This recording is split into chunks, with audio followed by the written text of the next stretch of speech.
Genesis 47 is this moment where Jacob meets Pharaoh. Joseph has brought in some of his brothers. They've arrived from Canaan and he's introducing them to Pharaoh. And then we jump down to verse 7. It says this, "Then Joseph brought in his father Jacob and presented him to Pharaoh, and Jacob blessed Pharaoh."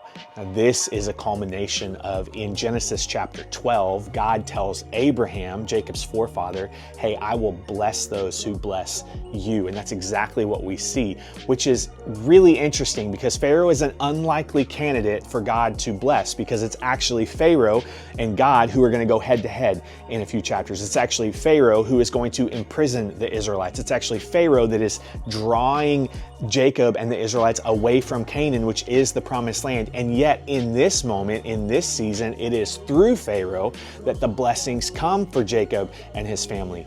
Man, we experience this all the time, right? Things that appear to be bad are actually for our good. Things that appear to be good on the surface are actually not good for us. There's all of this tension that's at play and all of these things that are always happening.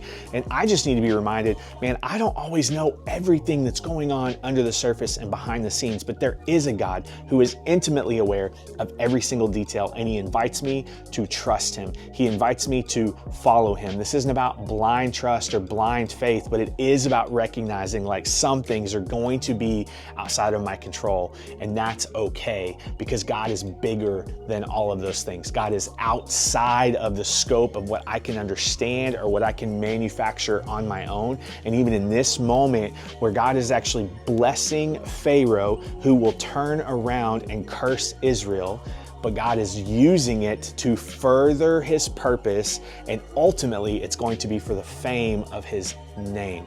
That is powerful and challenging and kind of confusing all at the same time, but God is working and God is good. Do something to make today count and remember to trust who God is.